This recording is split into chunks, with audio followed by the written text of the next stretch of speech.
Comment créer un environnement géoréférencé, texturé, avec une topographie, tout ça en quelques clics grâce à un super plugin. Bonjour, je suis Pascal Camlitier, architecte et formateur Revit. Aujourd'hui, dans ce tutoriel sur Revit, je vais vous présenter donc la possibilité avec mon plugin de pouvoir réaliser donc un géoréférencement d'un terrain avec la topographie, les bâtiments, les voies, les parcelles, tout ça très rapidement pour vous simplifier la vie et vraiment gagner du temps. Avant de démarrer ce tutoriel, je vous rappelle qu'en cliquant sur le lien qui est sous la vidéo, vous allez pouvoir entrer votre prénom et votre email pour pouvoir recevoir mes conseils gratuits tous les jours par email. Pour ceux et celles qui veulent passer au niveau supérieur, récupérer le fichier que vous voyez donc dans le tuto d'aujourd'hui et les 4 derniers tutos du mois en cours, vous allez pouvoir donc vous abonner à la box. La box, c'est quoi? Donc c'est un gabarit d'agence, des gigas de famille à télécharger, ainsi que des tutos, donc des fichiers des tutos, tout ça, des scripts Dynamo, etc. Pour ceux et celles qui veulent vraiment passer au high level, vous prenez l'option du bonus 4 dans le bon de commande de la box, et ainsi vous allez pouvoir avoir accès à tout ce que j'ai fait depuis mars 2020. Donc franchement, vous allez avoir des tonnes et des tonnes de choses à pouvoir récupérer, pouvoir expérimenter, pouvoir gagner du temps dans tout ça. Profitez-en, c'est dans la box. Allez, c'est parti pour ce tutoriel. Alors, comment faire ceci? Vous voyez que c'est une surface topographique. On a la possibilité d'avoir le terrain, franchement, avec une vraiment géoréférencé. Tout ça, c'est calé en niveau, etc. Ça permet vraiment de gagner du temps. On a vraiment toutes les informations que l'on souhaite. Franchement, n'hésitez pas à dire, acquérir ce plugin.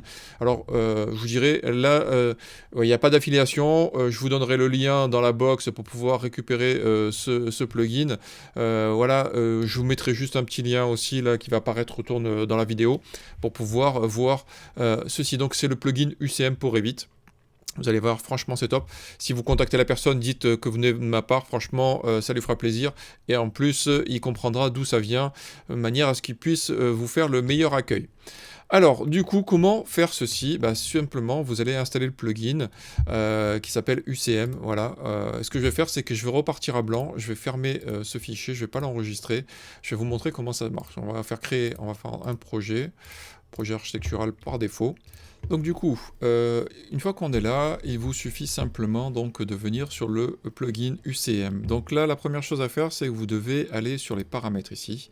Dans les paramètres, vous allez avoir donc choisir l'unité métrique. Donc là, on pourrait le déjà cocher et la vue 3D par défaut. Donc moi, je vais garder ça comme élément.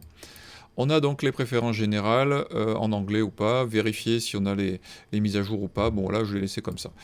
Le paramètre par défaut ici, on a la possibilité de choisir des murs par défaut. Vous pouvez choisir le type de mur que vous voulez par défaut, de manière à générer donc les bâtiments en type de mur, en type de sol ou en type de toiture par défaut en fonction de ce qu'il va modéliser, puisque vous avez deux options, la possibilité de modéliser avec d'une forme 3D bloc ou autrement avec des éléments de modélisation de Revit de manière à pouvoir optimiser les choses.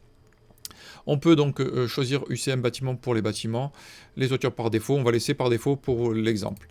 La position des fichiers et les emplacements des fichiers, les informations de requête nationale et d'open data, on va laisser, les configurations, on va laisser en maître, et en utilitaire, on va laisser comme ça. Là, je ferme. Donc maintenant, il me suffit d'aller ici sur modélisation donc, de contexte urbain. Vous allez voir, c'est tout simple. Là, ce que j'ai fait, c'est que j'ai préparé donc une agence. Donc là, c'est mon secteur. C'est là où j'habite. Donc ce que je vais faire, c'est que je vais le supprimer. OK. Et je vais le refaire. On va aller dans la recherche ici. Simplement, je vais marquer chemin du Coteau 81 800 à Rabastens. Voilà, il l'a trouvé. Voilà, je clique ici. Et là, donc là, je vais l'appeler agence 3 pour pas qu'il y ait de conflit. Ici, on a la possibilité d'avoir un paramétrage, donc qui est le paramétrage on va dire de la zone dans laquelle vous êtes situé donc sur le RGF donc de 93 de Lambert. Donc si j'affiche la zone, en gros moi je suis situé dans le 81, je suis donc en bleu, donc j'ai la zone C44. Donc du coup si je reviens maintenant sur Revit, je viens choisir donc le CC44 de manière à avoir un positionnement. Avec la molette de la souris, on va pouvoir avancer. Je vais pouvoir choisir ici le positionnement exact de mon bâtiment. Donc là, je vais le positionner ici, dans l'angle. Et maintenant, il va me falloir choisir la zone sur laquelle je vais travailler. Donc là, ce que je vais faire, c'est que je vais faire un rectangle. Je veux récupérer toute cette zone-là. Le reste, j'en ai pas besoin. Je clique molette pour pouvoir faire du pan, hein, tout simplement. C'est très simple à utiliser. On peut recentrer directement avec le zoom. Et on peut avoir donc des informations comme ça. Maintenant, sur la partie ici, on a la possibilité d'avoir des informations, tout ce qui est Open Data. Si on a sur le Open Data ici, ce qui est intéressant, c'est que vous allez pouvoir récupérer les lignes de EDF, éventuellement tout ce qui est gaz. Alors là, je vais peut-être enlever ces éléments-là, mais je vais juste récupérer les lignes de gaz. Si je fais OK, donc là, je vais pouvoir voir les lignes de gaz. Alors peut-être qu'ici, on n'en a pas, mais il y en a un peu plus loin. Donc là, si je fais...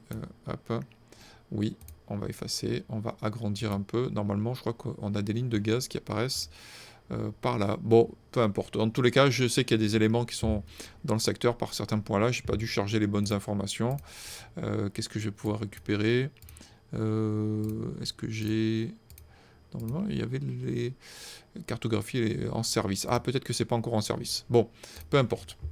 Ce qui m'importe surtout, moi, c'est de pouvoir récupérer mes routes, mes bâtiments, mes parcelles, éventuellement les lignes électriques ou pylônes. Donc là, on va le laisser comme ça. On va juste faire ces informations-là. Il va les récupérer.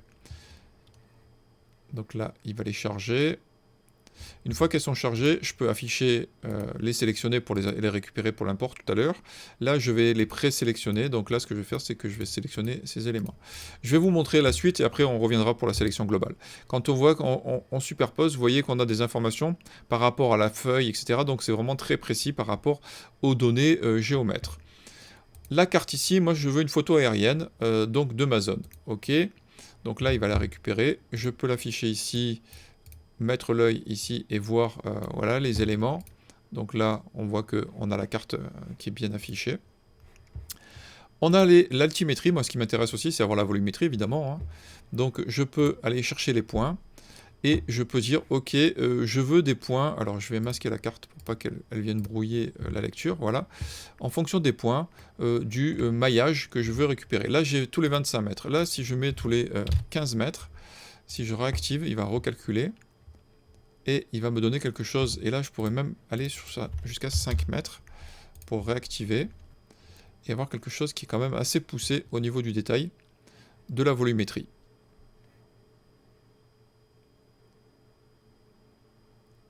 Un peu de temps, hein, forcément. Et là, j'ai tout ça. Donc là, moi, ce qui m'intéresse maintenant, de pouvoir récupérer dans Revit, c'est ces informations-là. Donc, je vais choisir les bâtiments, les routes, les parcelles. Je vais afficher ma carte et je veux récupérer ça en image. Et je vérifie que j'ai bien ça. Donc voilà, ok, mes bâtiments, mes routes, mes parcelles. Je veux bien récupérer tout ça et je vais récupérer tout ça dans Revit. On est bien en phase existante. Il va me récupérer ça. Les objets qu'il va vouloir récupérer. Donc là, les routes, je le mets en route. Je le mets en parcelle ici. Sur la carte, je viens en 2D et en 3D. Et après, je vais dans les options. Je me cale dans l'origine interne du projet et je vais importer tout ça de manière à pouvoir récupérer mes informations dans Revit. Et là, il m'a récupéré ce que je voulais en fonction de mon projet. Là, tout ça, par défaut, c'est gris parce que dans Revit, on a quelque chose qui est dans l'onglet Gérer, dans les phases. Les remplacements graphiques, on a à supprimer le matériau et ici, effacer les éléments de manière à avoir quelque chose qui soit comme ça. On voit que ça s'est régénéré très rapidement et maintenant je sélectionne ma topographie et je vais dire affiche-moi la vue aérienne et là je passe en niveau réaliste et là j'ai ma vue aérienne. Ça n'a pris que quelques minutes. Bon, c'est pas fini hein, parce que maintenant on a des bâtiments, on a des éléments. Maintenant ce qu'il faut c'est caler le projet. Pour ce faire, on va aller sur une élévation, on va prendre l'élévation sud, et on se rend compte que, bon, là, on va enlever le cadrage, et on a nos bâtiments. Imaginons que mon bâtiment, ce soit ce bâtiment qui est ici, il va me falloir recaler mes éléments ici. Donc ce que je vais faire, c'est que je vais sélectionner mes niveaux, voilà, je vais les déplacer verticalement pour les amener à l'endroit où je veux, à mon bâtiment qui m'intéresse. J'ai mon niveau 0, le problème c'est que, alors hop, je me suis un peu décalé, je vais peut-être le caler correctement. Voilà. Et donc là, je suis à 148,90. On voit que c'est déjà tout est calé. Et il va me falloir quand même récupérer mon 0,0 de mon niveau ici. Donc là, je vais faire VV au clavier. Je vais aller sur site ici. Je vais pouvoir voir mon point de base projet. Je vais l'appliquer OK. Lui, je le prends. Et là, je vais le placer sur mon niveau 0. Et là, on va avoir le calage qui est nickel.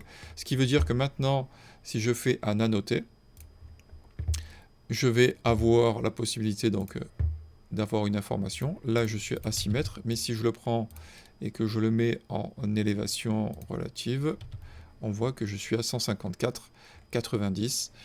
Voilà, ce qui veut dire que là, maintenant, j'ai la possibilité d'avoir mon NGF qui est vraiment calé nickel chrome, et ça ne m'a pris que quelques minutes, et vous voyez que j'ai une vue 3D qui est nickel avec des éléments, et je peux modéliser mon projet, tracer mon projet comme je veux, démarrer comme j'ai envie mon projet. Enfin voilà, c'est vraiment top de chez top. Vous avez ça, vous avez la possibilité, donc là je l'ai mis comme ça, mais il faudrait qu'il soit à l'angle du bâtiment, voilà, et ainsi vous allez pouvoir démarrer vos projets très aisément avec ce plugin. Bon, j'espère que ce tutoriel vous aura été utile. Vous n'hésitez pas à partager, vous me laissez tous vos commentaires, vos questions, tout ce que vous voulez sous la vidéo. Vous n'hésitez pas à laisser un merci avec un petit cœur, avec un petit don si vous avez envie. Ça me permet d'aller encore plus loin pour vous aider. Un rappel, abonnez-vous et récupérez tout ça dans la box. Je vous dis à la semaine prochaine pour un nouveau tutoriel. Merci, au revoir.